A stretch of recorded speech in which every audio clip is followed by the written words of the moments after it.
Chapter 4 Over Hill and Under Hill. There were many paths that led up into those mountains, and many passes over them.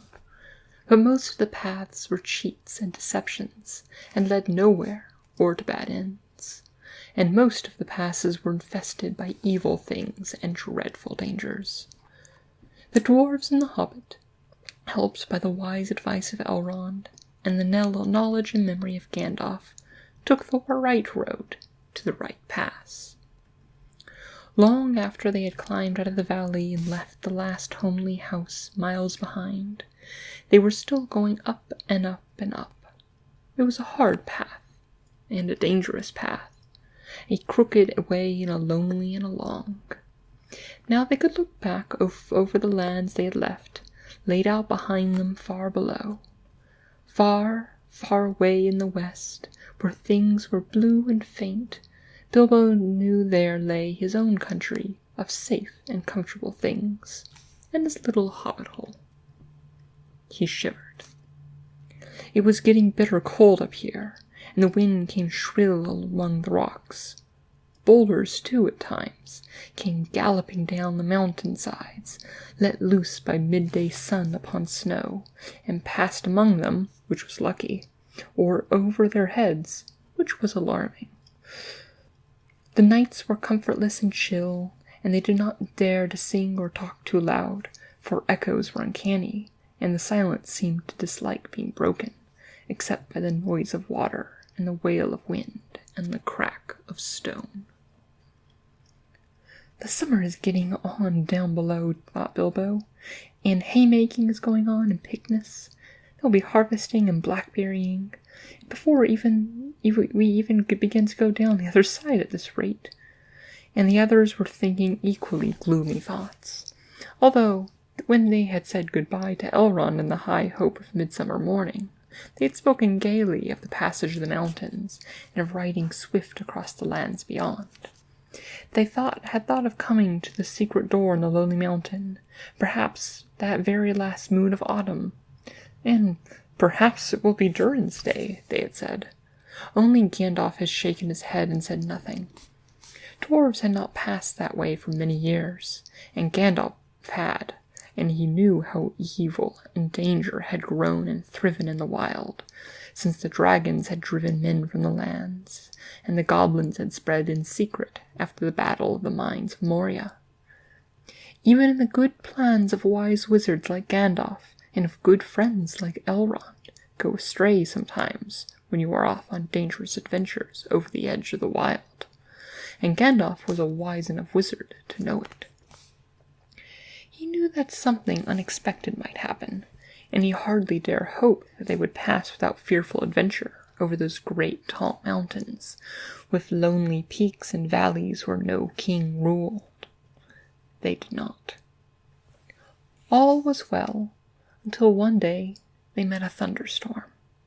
More than a thunderstorm, a thunder battle. You know how terrific a really big thunderstorm can be down in the lands in a river valley, especially at times when two great thunderstorms meet and clash. More terrible still are thunder and lightning in the mountains at night, when storms come up from the east and west and make war. The lightning splinters on the peaks and the rocks shiver. The great clashes split the air and go rolling and tumbling into every cave and hollow, and the darkness is filled with overwhelming noise and sudden light. Bilbo had never imagined or seen anything of the kind. They were very high up in a narrow place, with a dreadful fall into a dim valley on one side of them. There they were sheltering under a hanging rock for the night, and he lay beneath a blanket and shook from head to toe. When he peeped out in the lightning flashes, he saw across the valley the stone giants were out, and were hurling rocks at one another for a game, and catching them, and tossing them down the darkness, where they smashed among the trees far below, or splintered into little bits with a bang. Then came a wind and rain, and the wind whipped the rain and the hail about in every direction. so there was an overhanging rock with no protection at all. Soon they were getting drenched, and their ponies that were standing with their heads down and their tails between their legs, and some of them were whinnying with fright. They could hear the giants gruffing and shouting all over the mountainsides. "This won't do at all," said Thorin. "If we don't get blown up or drowned or struck by lightning, we shall be picked up by some giant and kicked sky high for a football." "Well, if you knew anything better, take us there," said Gandalf, who was feeling very grumpy and was far from happy about the giants himself.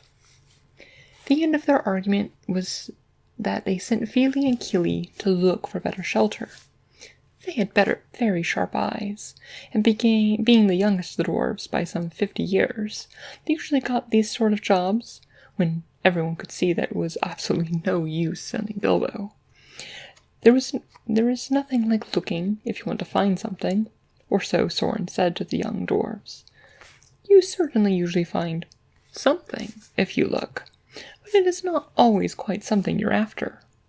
So it proved on this occasion. Soon Fili and Kili came crawling back, holding on to the rocks in the wind. "We found a dry cave," they said, "not far from around the corner, and the ponies and all could get inside." "Have you thoroughly explored the cave?"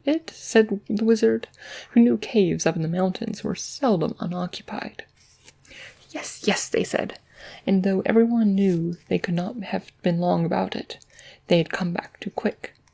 It isn't that big, and it does not go far back.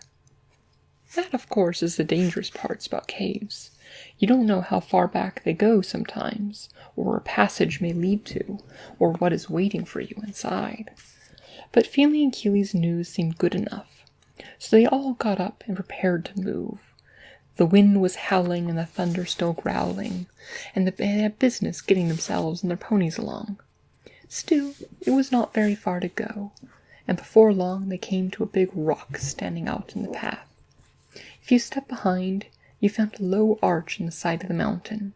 There was just room to get the ponies through with a squeeze, and when they had unpacked and unsaddled, as they passed under the arch, it was good to hear the wind and the rain outside, instead of all about them, and to feel safe from giants and their rocks.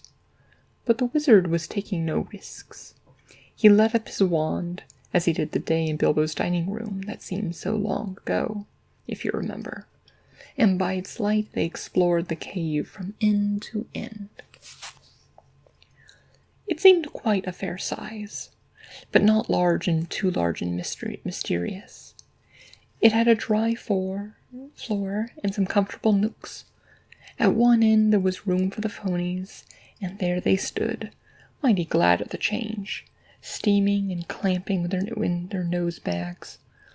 Owen and Glowin wanted to light a fire at the door and dry their clothes, but Gandalf would not hear of it.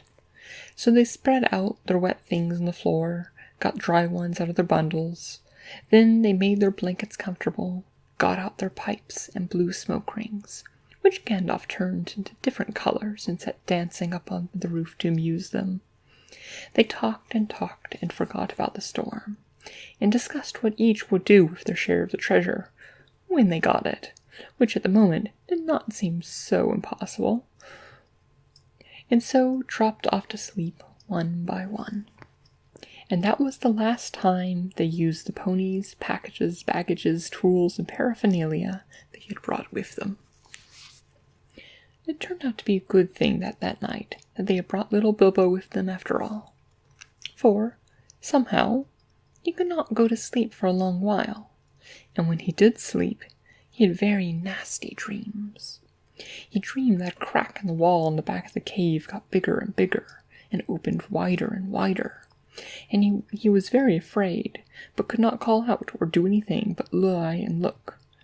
Then he dreamed that the floor of the cave was giving way, and he was slipping, beginning to fall down, goodness knows where to. At that, he woke up with a horrible start, and found part of his dream was true. A crack had opened just in the back of the cave, and was already a wide passage. He was just in time to see the last of the ponies' tails disappearing into it. Of course, he gave a very loud yell, as loud a yell as a hobbit could give, which is surprising for its size. Out jumped the goblins, big goblins, great ugly-looking goblins, lots of goblins. Before you could say rocks and blocks, there were 6 to a dwarf at least, and 2 even for Bilbo. And they all were grabbed and carried to the crack, but before you could say tinder and flint. But not Gandalf. Bilbo's yell had done that much good. It had wakened him in a wide, splintered second, and when the goblins came to grab him, there was a terrific flash like lightning in the cave, a smell like gunpowder, and several of them fell dead. And the crack closed with a snap, and Bilbo and the dwarves were on the wrong side of it. Where was Gandalf? Of that neither they nor the goblins had any idea. The goblins did not wait to find out. They seized Bilbo's and the dwarves and hurried them along. It was dark, deep, and dark, such as only the goblins had taken to living in the hearts of the mountains can see through. The passages were closed and tangled in all directions, but the goblins knew their way, as well as you do to the nearest post office. And the way went down and down, and it was most horribly stuffy. The goblins were very rough, and pinched unmercifully, and chuckled and laughed in their horrible stony voices. And Bilbo was more unhappy even then than when the trolls picked at him up from his toes. He wished again and again for his nice bright hobbit hole, not for the last time.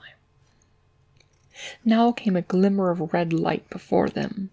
The goblins began to sing, or croak, and keeping time with the flap of their feet on the stone, and shaking their prisoners as well. Clap, snap, the back, crack, grip, grab, pinch, nab, down and down, down to Goblin Town. You go, my lad. Crash, crash, crunch, smash, hammer and tongs, knocker and gongs, proud, far underground, ho, ho, my lad. Swish, smack, wick, crack, batter and beat, yammer and bleat, work, nor dare to shrink when goblins quife and goblins laugh, round and round far underground, below, my lad. It sounded truly terrifying. The walls echoed to the clap, snap, and the crush, smash, and the ugly laughter of their ho-ho, my lad. The general meaning of the song was only too plain, for now the goblins took out whips and whipped them with a swish, swack, and set them running as fast as they could in front of them, and more than one of the dwarves was already yammering and bleating like anything when they stumbled into a big cavern. It was lit by a great red fire in the middle, and by torches along the walls, and it was full of goblins. They all laughed and stamped and clamped their hands, and when the dwarves, with poor little Bilbo at the back and nearest to the whips, came running in, while the goblin drivers whooped and cracked their whips behind. The ponies were already there, huddled in a corner, and there were all the baggage and packages lying broken open, being rummaged by goblins, smelt by goblins, fingered by goblins, and quarreled over by goblins. I am afraid that this was the last they ever saw of those excellent little ponies, including the jolly little sturdy white fellow that Elrond had lent to Gandalf, since his horse was not suitable for the mountain paths. For goblins eat horses and ponies and donkeys, and much other more dreadful things, and they are always hungry. Just now, however, the prisoners were thinking only of themselves. The goblins chained their hands behind their backs and linked them all together in a line and dragged them to the far end of the cavern, with little Bilbo tugging at the end of the row. There in the shadows on a long flat stone sat a tremendous goblin with a huge head, and armed goblins were standing round him and carrying axes and bent swords that they use. Now goblins are cruel, wicked, and bad-hearted. They make no beautiful things, but they make many clever ones. They can tunnel and mine as well as but the most skilled of dwarves, when they take the trouble, but they usually are untidy and dirty.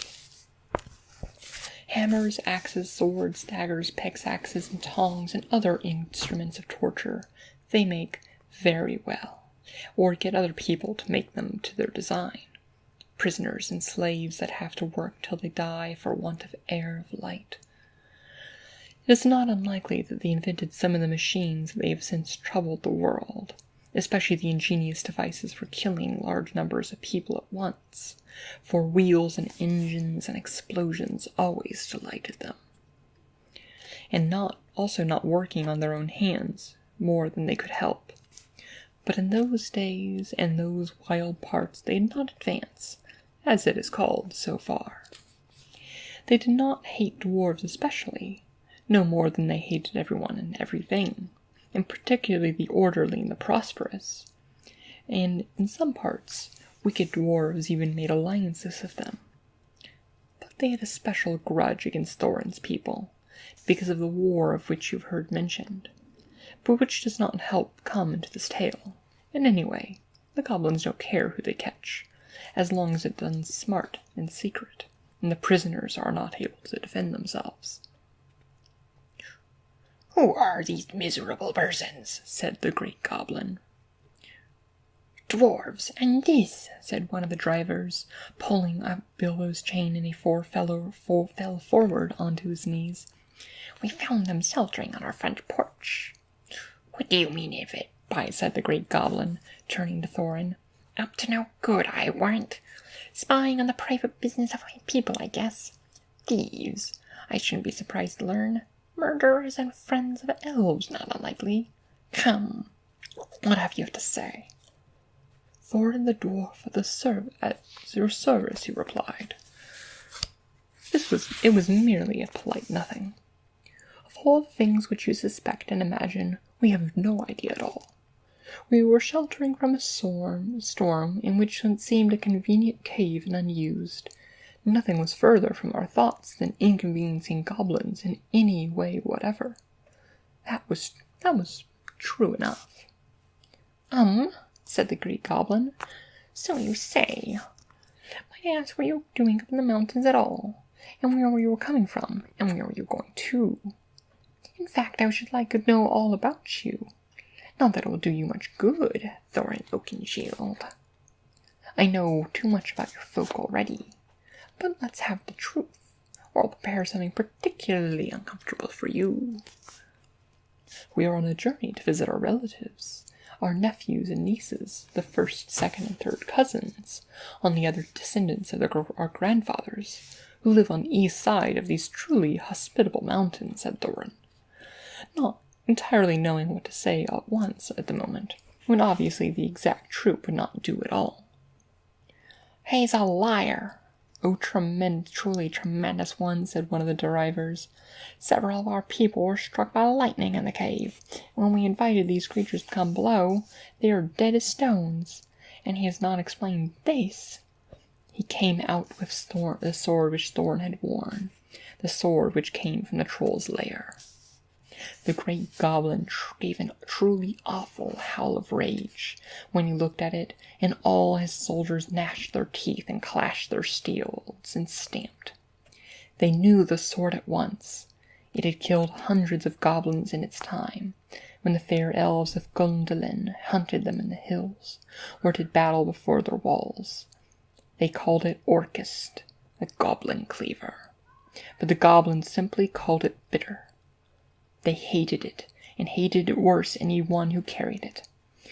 "Murderers and elf friends!" the great goblin shouted. "Slash them, beat them, bite them, gnash them. Take them away to dark holes filled with snakes, and never let them see the light again." He was in such a rage that he jumped off his seat, and himself rushed at Thorin with his mouth open.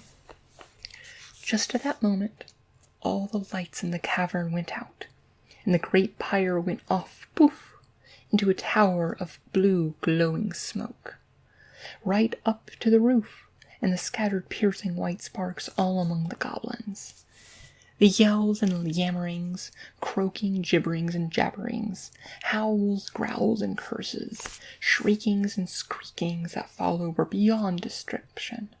Several hundred wild cats and wolves being roasted slowly alive together would not have compared with it, The sparks were burning holes in the goblins, and the smoke that now fell from the roof made the air too thick for even their eyes to see through. Soon they were falling over one another and rolling in heaps on the floor, biting and kicking and fighting as if they had all gone mad. Suddenly a sword flashed in its own light, and Bilbo saw it right through the great goblin as he stood dumbfounded in the middle of his rage. He fell dead, and the goblin soldiers fell before the swords, shrieking into the darkness. The sword went back into the sheath. "Follow me, quick!" And a voice fierce and quiet. And before Bilbo understood what had happened, he was trotting along again, as fast as he could trot, at the end of the line, down the dark passages with the yells of goblin halls growing fainter behind him. A pail was leading them on. "Quicker, quicker," said the voice. "The torches will soon be relit." "Half a minute," said Dory, who was at the back next to Bilbo, and a decent fellow. He made the hobbit scramble on his shoulder as best he could with his tight hands, and then off they all went in a run, with a clink-clink of chains and many a stumble, since no one had hands to steady themselves with. Not for a long while did they stop, but the time they had, they must have been right down to the very mountain's heart. Then Gandalf lit up his wand. Of course it was Gandalf. But just then they were too busy to ask how he got there. He took out his sword again, and again it flashed in the dark all by itself. It burned the rage that made the gleam as if goblins were about, and now it was bright as a blue flame for the delight in the killing of the great lord of the cave. It made no trouble of cutting through goblin chains and setting all the prisoners free as quickly as possible. This sword's name was Glomdrain, and the foe hammer, if you remember. The goblins just called it beater, and hated it worse than bitter if possible.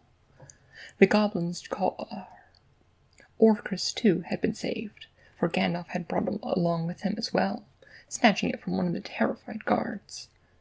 Gandalf thought of most things, and though he could not do everything, he could do a lot for his friends in the tight corner. "Are we all here?" said he, handing his sword back to Thorin. With a bow, "Let me see. 1, that's Thorin, 2, 3, 4, 5, 6, 7, 8, 9, 10, 11. Where's Feely and Keely? Ah, here they are. 12, 13, and here's Mr. Baggins. 14. Well, it might be worse, and then again it might be a good deal better. No ponies, and no food, and no knowing quite where we are, and hordes of angry goblins just behind. On we go." Off they went. Gandalf was quite right. They began to hear goblin noises and horrible cries far behind the passages as they came through. They sent them on faster than ever, and poor Bilbo could not possibly go half as fast, for dwarves can roll along at a tremendous pace, I can tell you, when they have to. They took it in turn to carry him on their backs.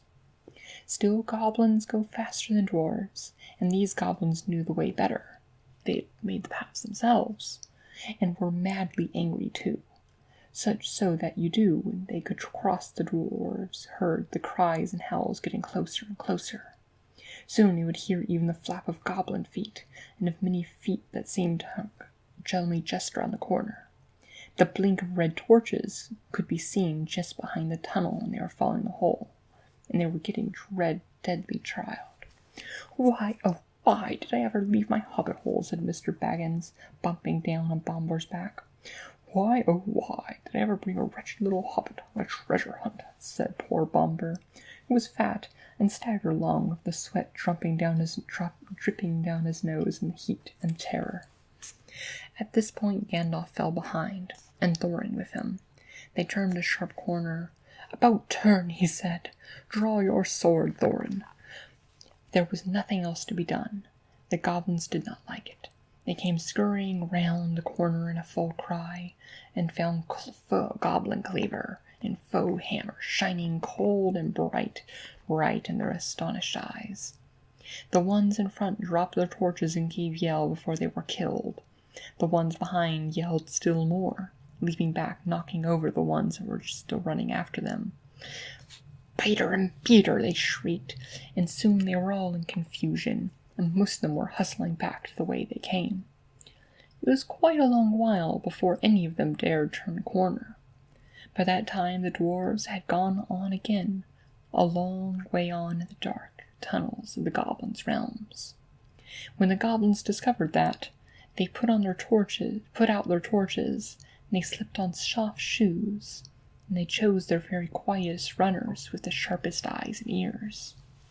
These ran forward, as swift as weasels in the dark, and with hardly any more noise than bats.